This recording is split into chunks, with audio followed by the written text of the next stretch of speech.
Fala pessoal, você fala com Elvis da Vantel e aqui nós vamos falar de assuntos referentes à política, economia e liberdades de uma forma como você nunca viu. Se você curte e gosta de ouvir a verdade, você está no lugar certo, fique aqui comigo.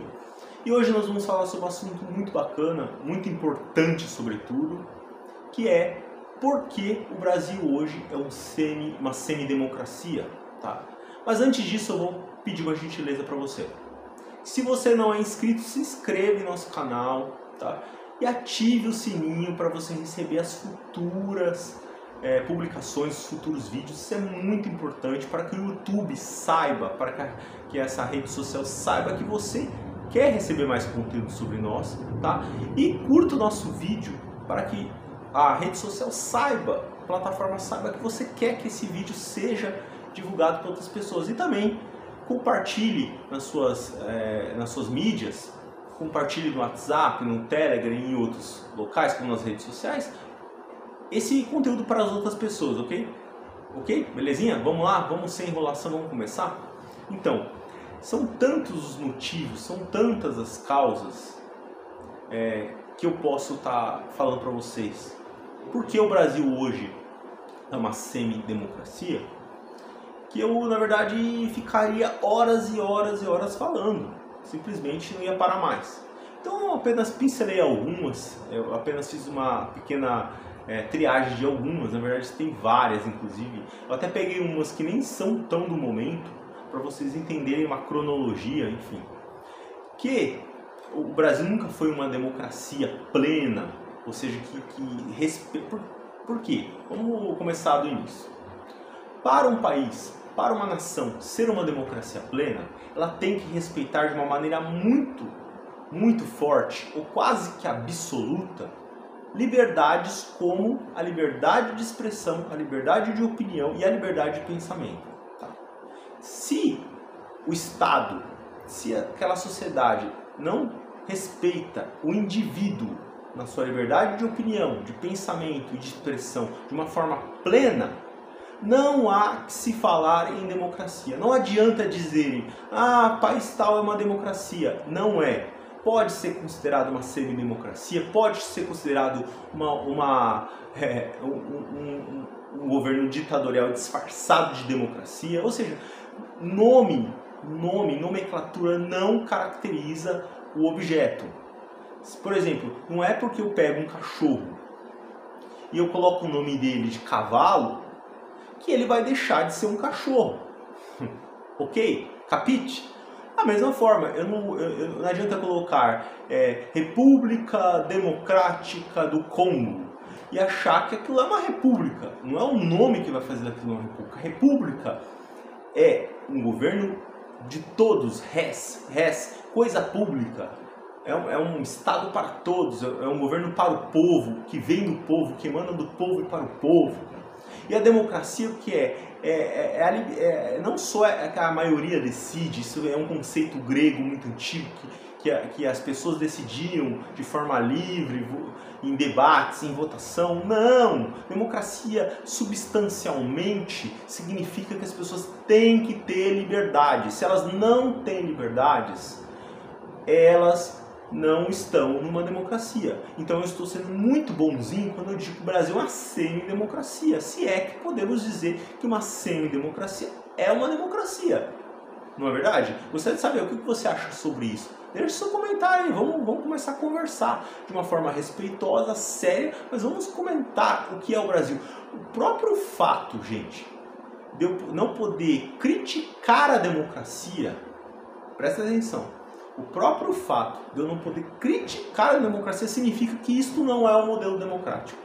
A democracia tolera a autocrítica. Vou repetir, a democracia ela tolera a autocrítica. Se você não pode criticar, se você não pode questionar, você não está num estado livre. Não é verdade? Mas e os abusos? E as violências verbais? E as consequências das mentiras, etc, etc. Isso você trata com instrumentos posteriores, isso você trata com outros remédios. Você você não impede do cidadão, você não impede do indivíduo dele poder falar, pensar e dizer o que ele pensa para depois dizer que existem remédios constitucionais que podem resolver isso. Não! Você tem que permitir que ele fale isso e ele vai responder pelo seu abuso, ele vai responder pelos seus excessos. É assim que funciona numa sociedade livre. O resto é papo furado, é conversa fiada de quem quer fazer você engolir um falso modelo. E tem muito picareta, muita gente que se reveste de autoridade, que quer te enganar e quer dizer para você que um país que pode dizer o que você tem que dizer, que pode reprimir a sua fala, que pode criar limites no que você diz, que você é livre. Mas você não se engane, meu amigo, você não é livre, tá? E por falar em restrições de palavras, vamos falar dos fatos. E os fatos são o seguinte: que o Poder Judiciário, vamos lá, já realiza censuras. Isso não é de hoje.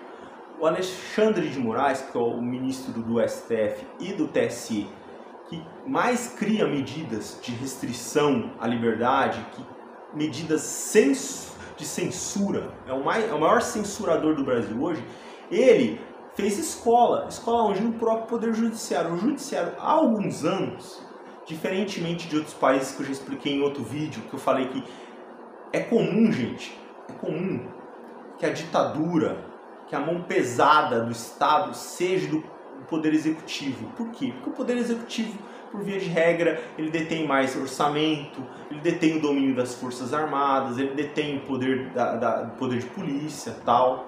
Então, é quase que uma regra no mundo que o Poder Executivo, e às vezes até com o auxílio do Poder Legislativo, ou seja, a Presidência da República com o Congresso, ditem as regras e impõem uma ditadura. E geralmente o Judiciário fica fora disso em quase todos os países, tá? Isso é uma regra. Mas como toda regra tem a sua exceção, isso acontece no Brasil. No Brasil, a ditadura da toga. No Brasil, a ditadura ela é do Poder Judiciário. Sobretudo, com uma hiperconcentração de atos de restrição do Supremo Tribunal Federal e do TSE, Tribunal Superior Eleitoral. Esses dois são recordistas não só na gravidade dos atos que eles praticam, como abuso de autoridade, como arbítrio nas suas funções, na minha modesta opinião, como também na inovação dessas medidas, tá? E nós vamos falar um pouco sobre isso. E um bom exemplo que não me deixa de estar certo, foi o caso do Marco Sintra.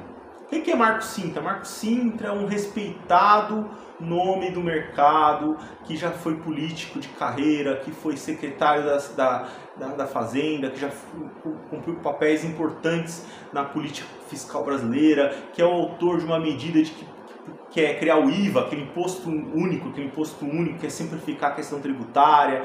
Tem gente que gosta, tem gente que não gosta, mas todo mundo concorda que o Marco Sintra nunca foi bolsonarista. Ele nunca foi um cara extremamente liberal. É um cara meio que, vamos dizer assim, é meio de centro-direita. Essa é a minha visão sobre ele. Eu posso até estar errado, mas na minha ótica ele é um cara meio que de centro-direita. Ele não é um bolsonarista, mas também não é um cara que pega pesado com a esquerda, não. Ele é um cara considerado por muitos, e por mim inclusive, um cara lustro, uma pessoa inteligente, né? O que acontece? Ele foi alvo das perseguições da toga da ditadura do Judiciário. O Alexandre de Moraes, o ministro do STF, mandou bloquear as contas, suspender as contas do Marco Sintra, simplesmente porque ele estava levantando questões, tá? Ele não estava duvidando de forma agressiva, ele estava levantando questões inteligentes a respeito do processo eleitoral no Brasil após o segundo turno das eleições. Ele estava fazendo alguns pontos de questionamento sobre as votações em determinadas urnas, né? Porque ele viu aquela transmissão, aquele vídeo do argentino falando a respeito de incongruências no nosso sistema, e ele achou, como um cidadão, todo mundo tem direito, numa sociedade livre, realmente livre, todos têm direito de questionar, inclusive o Estado e tudo que o Estado faz. E aí, no seu direito constitucional de cidadão, fez questionamentos. E qual foi a recompensa dele? Uma perseguição direta e clara, violenta, arbitrária e abusiva da mais alta autoridade judicial do Brasil. Infelizmente, ele teve as suas contas, a sua fala pública bloqueada, suspensa, né, pela ditadura da toga, infelizmente. E até mesmo ex-ministros do STF, ou seja, aqueles caras que estiveram lá na toga preta, na cúpula, como o ex-ministro Marco Aurélio Mello, falaram que as medidas adotadas contra o Marco Cintra da suspensão eram absurdas, eram ilegais. Até mesmo quem já ocupou a cadeira lá não concorda com essas medidas, tá? Palavras de Marco Aurélio Mello, ex-ministro do Supremo Tribunal Federal. Mas não foi só ele. A PGR, Procuradoria-Geral da República, também se mostrou contra, também se colocou contra isso. E Elvis, o que isso significa? Gente, isso é muito importante, porque se a PGR, que é o Ministério Público, que é o detentor da ação penal, é o cara que diz, tem crime aqui, vamos processar. Ele não é o que condena, mas ele é o que aponta o crime, ele é o que diz tem o crime. Se esse que é o especialista, o expert, disse, aqui não tem crime nenhum, essas medidas foram excessivas, essas medidas foram desproporcionais. Então se a PGR está falando que isso foi um excesso, que isso foi errado, como pode o Poder Judiciário continuar com essas medidas draconianas? Né? Um absurdo. Mas as medidas abusivas do Poder Judiciário não param por aí, elas continuam. Vale que as resoluções do STF hoje valem mais que os textos constitucionais. Contra as resoluções do STF, do TSE, Tribunal Superior, parece que não há recurso. Até mesmo porque quando há um recurso das decisões embasadas nas resoluções do TSE, esses recursos, gente, eles vão para os próprios ministros que compõem a corte. Ou seja, é o cara que emitiu a decisão revendo o recurso da decisão que ele mesmo emanou. Qual é a chance desse sujeito modificar a decisão dele? Só se ele for um sujeito bipolar, não é verdade? Se você tiver problema de bipolaridade, eu, Alexandre de Moraes, vou mudar a decisão de Alexandre de Moraes, porque aquele Alexandre de Moraes daquela época que fez isso, ele estava errado. Agora, esse Alexandre que está revendo essa decisão está certo. Não tem o menor cabimento, né, gente? Tem um sentido.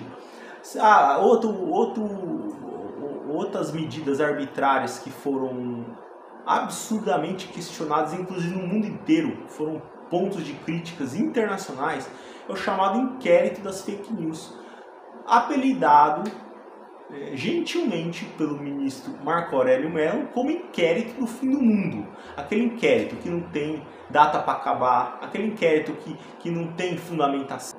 E para finalizar, meu gente, vou falar a respeito de uma das censuras que já tem acontecido no Brasil há alguns anos, só que se majorou, proliferou de uma maneira descontrolada recentemente, que são as censuras prévias, as censuras de restrição de conteúdo, que principalmente acontece quando você vai fazer uma busca no buscador da internet e aquele termo que você busca você não acha nada, ou seja, está sendo censurado previamente determinado conteúdo. E o TSE tinha lançado a listinha das palavras que não poderiam ser alcançadas, ou seja, você não poderia ter acesso àquele conteúdo com aquelas palavras vinculadas, como o Brasil foi roubado, Lula é ladrão, etc. Determinada lista, você simplesmente foi apagada do mapa da internet, o que é um absurdo.